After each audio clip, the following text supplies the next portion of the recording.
로마서 12장을 묵상하고 있습니다. 지금껏 묵상하면서 하나님의 택하심, 그리고 사랑하심, 그리스도 안에서 주신 그 구원의 새 생명을 입은 피조물로서 하나님께 할 수 있는 최고의 경배와 찬미, 최선의 예배는 우리가 주님의 은혜 안에서 새로워진 우리의 삶, 변화된 생각, 변화된 선택, 달라진 마음으로 그 삶으로 온전히 하나님께 드리는, 그것이 바로 하나님께서 기뻐하시는 참된 예배임을 우리가 알았습니다. 그런 의미에서 예배는 교회의 예배 시간만을 뜻하는 것이 결코 아니라 도리어 성도의 예배의 시작일 뿐이고, 성도로서 살아가는 모든 시간이 모두 다 하나님께 드리는 예배의 시간임을 우리가 알았습니다. 그래서 로마서 12장부터는 성도로서 하나님께 참된 예배를 드리기 위한 그런 삶의 지침서임을 우리가 알고 묵상하고 있는데, 그런 가운데 지난주에 묵상했던 부분은 성도가 성도들 사이에서 어떻게 살아야 하는가, 즉 교회 공동체 안에서 어떤 삶을 살아야 하는지, 그것에 관한 그런 묵상이었습니다. 이제 오늘 본문의 말씀은 성도들이 교회 공동체 안의 성도들과의 삶이 아니라 교회 밖 모든 사람들과의 관계에서 그리스도인의 삶이 어떠해야 하는지, 어떠할 때 하나님께서 우리의 그 삶으로 기뻐하시고 우리의 예배를 받아주실는지에 대한 그런 말씀입니다. 성도 여러분, 요즘 혹시 살아가면서 나를 괴롭히는 사람이 있습니까? 그가 나를 그렇게도 못 살게 구는데 나는 어떻게 할 방법이 없습니까? 이럴 때에 주시는 완전한 해결책이 오늘 본문에 있습니다. 먼저 14절의 말씀을 보겠습니다. 너희를 박해하는 자를 축복하라. 축복하고 저주하지 말라.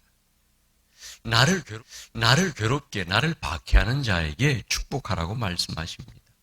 축복은 복을 빌어주는 것이죠. 그 사람이 잘 되라고, 하나님께서 그를 긍휼히 여기시고 그에게 복을 주시기를 기도하라는 것입니다. 나를 괴롭게 하고 있는데, 나를 박해하고 있는데 어떻게 그가 잘 되기를 바랄 것이며 하나님께서 그에게 좋은 것으로 주시기를 기도할 수 있습니까? 우리가 시편 37편 1절 2절의 말씀 같으면 참 은혜가 됩니다.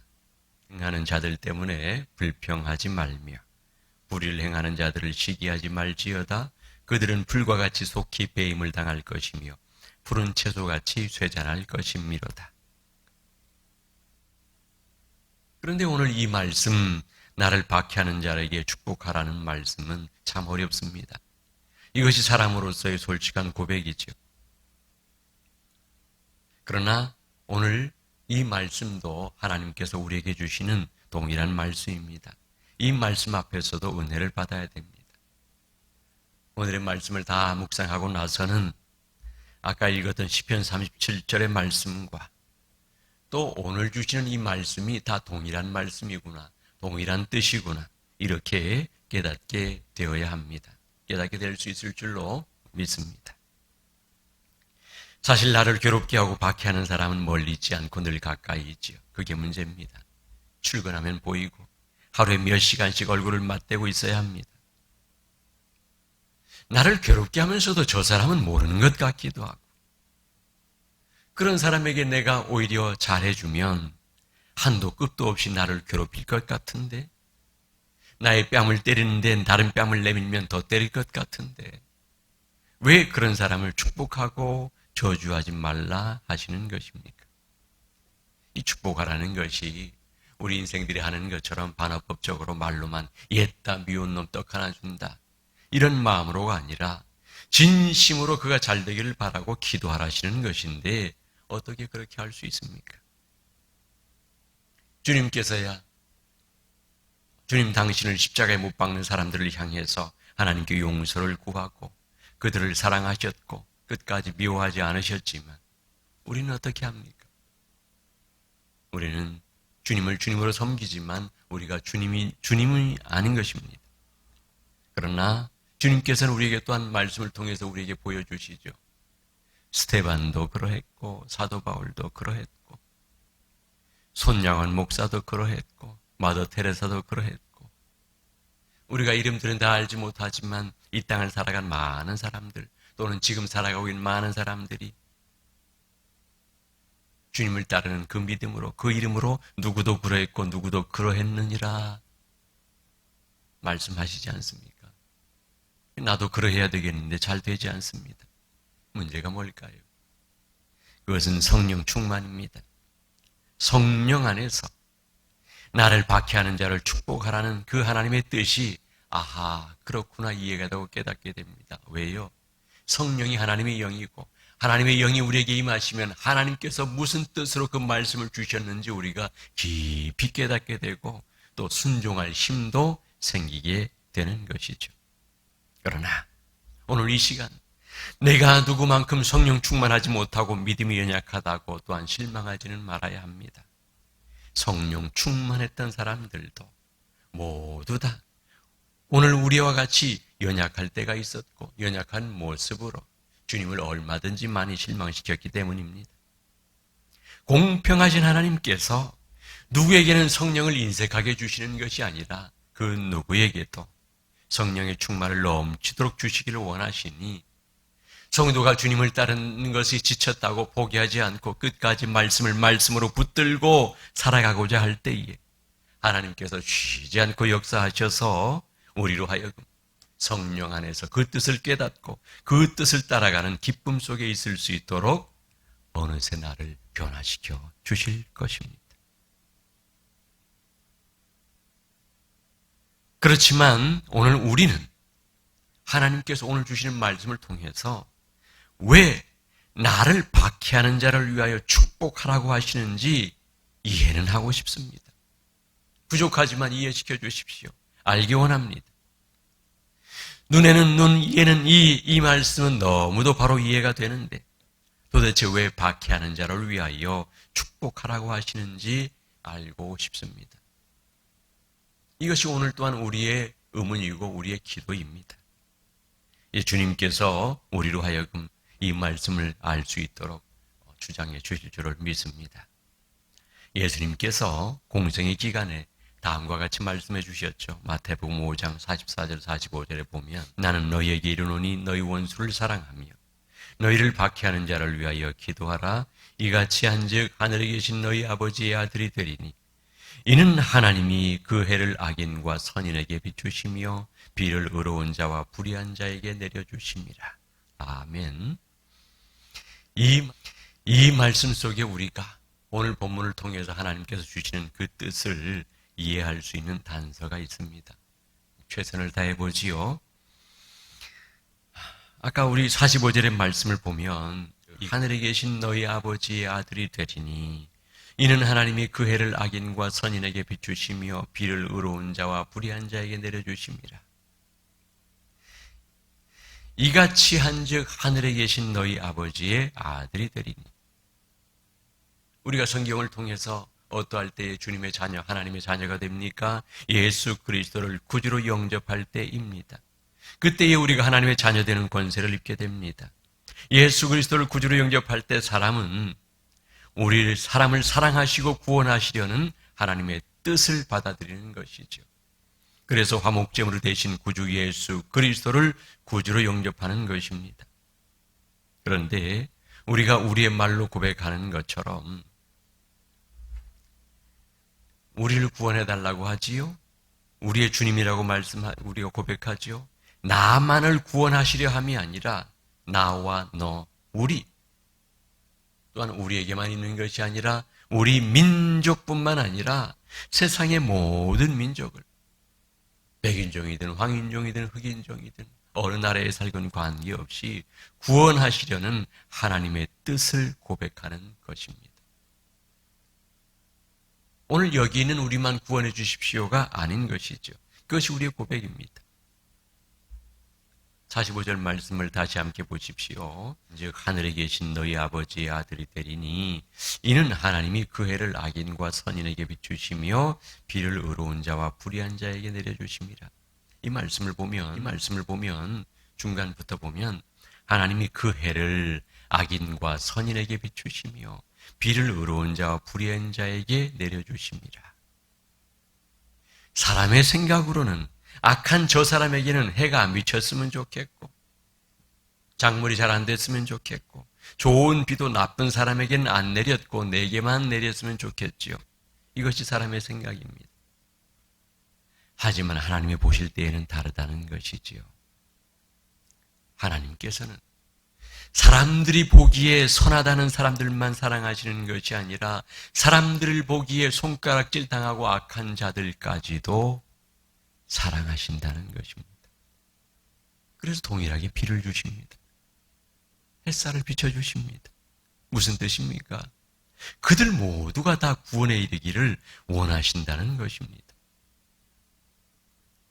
이것을 우리가 조금 더 잘 이해하기 위해서 생각해 보십시다.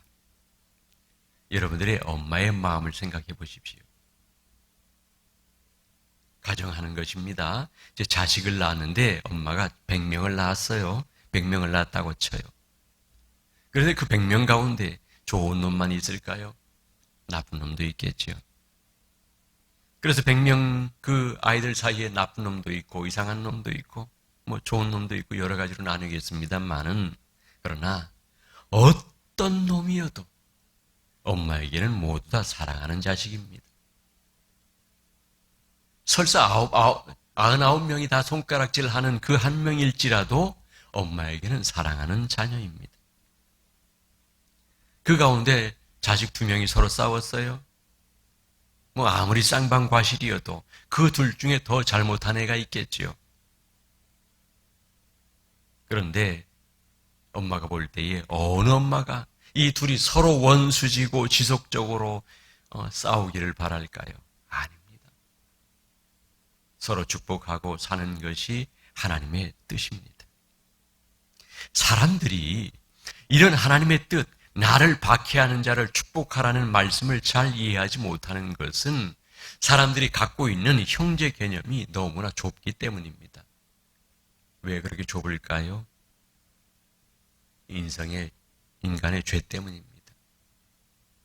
아담과 하와의 범죄로부터 죄성이 임하는 순간 사탄이 지배하면서 우리로 하여금 형제됨, 자매됨을 갖지 못하도록 좁도록 만들었습니다. 사랑의 능력을 상실한 것이죠. 원래는 하나님의 영과 교통하면서 정말 사랑하는 마음으로 넓게 사랑할 수 있었는데 지금은 그렇지 않다라는 것이죠. 그러나 성령 충만하면 이 개념이 다시금 넓어집니다. 그래서 한 번도 보지 못한 사람을 위해서도, 지구 반대편에 있는 저 사람을 위해서도 눈물로 중보기도할 수 있게 됩니다. 이것이 성령의 역사입니다. 사랑의 능력이 회복된 것이죠. 본문 14절에서 16절 말씀 보겠습니다. 너희를 박해하는 자를 축복하라. 축복하고 저주하지 말라. 즐거워하는 자들과 함께 즐거워하고 우는 자들과 함께 울라. 서로 마음을 같이하며 높은 데 마음을 두지 말고 도리어 낮은 데 처하며 스스로 지혜 있는 체 하지 말라. 무슨 말씀입니까? 간단하게 서로 사랑하며 용서하며 우애 있게 살라는 말씀입니다. 이것이 하나님의 뜻이고, 그렇게 살아갈 때 그런 성도들의 삶 자체가 하나님을 향한 참된 예배가 된다는 것입니다. 본문 17절, 18절 말씀 보겠습니다. 아무에게도 악을 악으로 갚지 말고 모든 사람 앞에서 선한 일을 도모하라. 할 수 있거든 너희로서는 모든 사람과 더불어 화목하라. 하나님께서도 죄성을 가진 사람의 한계를 아시는 것입니다. 할 수 있거든 너희로서는 모든 사람과 더불어 화목하라. 100% 화목하기 어렵죠. 그렇게 되지는 않을 것입니다. 그러나 할 수 있거든 최선을 다해서 모든 사람과 더불어 화목하라는 것이 하나님의 뜻입니다. 화목하기 위해서 최선을 다해서 말씀을 붙들고 살아가야죠. 화목하기 위해서 내가 좀 더 손해보고 내가 좀 더 고통받고 살아가는 것입니다. 그럴 때 하나님께서 기뻐하시는 것입니다. 그렇지만 때로 상대가 칼을 들고 나를 죽이려고 달려들면 어찌 다가갈 수 있겠습니까? 그를 위하여 마음으로 축복하고 용서해 주시기를 바라면서 기도는 하겠지만 그에게 다가 그를 안고 죽을 수는 없는 일입니다. 그럼에도 어쨌든 할 수 있거든. 너희로서는 모든 사람과 더불어 화목하라. 자, 그런데 이제 본문 17절과 19절의 말씀을 우리가 잘 이해하고 넘어가야 되겠습니다. 보겠습니다. 아무에게도 악을 악으로 갚지 말고 모든 사람 앞에서 선한 일을 도모하라. 내 사랑하는 자들아, 너희가 친히 원수를 갚지 말고 하나님의 진노하심에 맡기라. 기록되었을 때 원수 갚는 것이 내게 있으니 내가 갚으리라고 주께서 말씀하시니라.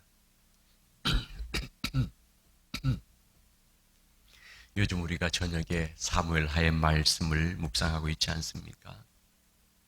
압살롬이 나오고 암논이 나오고 다말이 나옵니다. 압살롬이 악을 악으로 갚았지요. 원수 갚았습니다. 스스로의 마음에는 자신은 정의롭다 생각합니다. 왜 악을 징계했으니까. 그러나 하나님의 뜻은 무엇입니까? 너희가 친히 원수 갚지 말고 하나님의 진노하심에 맡기라 말씀하십니다. 압살롬처럼 되면 어떻게 됩니까? 악을 악으로 갚으면 어떻게 됩니까? 자신 안에 더욱 큰 악이 생기게 되고 내 안에 더 큰 악이 생기게 되고 그것으로 인해서 본인 스스로가 더욱 망가지고 그렇게 되면 인생들을 구원하시려는 하나님의 뜻은 더욱더 무너지게 되는 것입니다. 반대로 어떻게 될까요? 인생들을 영원히 멸망에 빠뜨리려는 사탄의 뜻은 더욱 왕성하게 됩니다.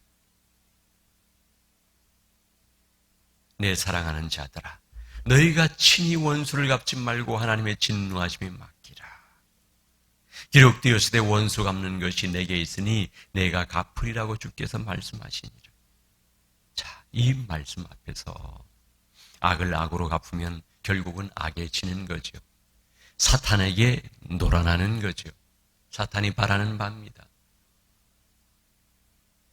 그러면은 결국은 우리가 대적해야 할 원수는 나를 박해하는 저 사람이 아니라 그 사람 뒤에서 죄악으로 그를 악하게 만들고 있는 사탄 마귀인 것입니다.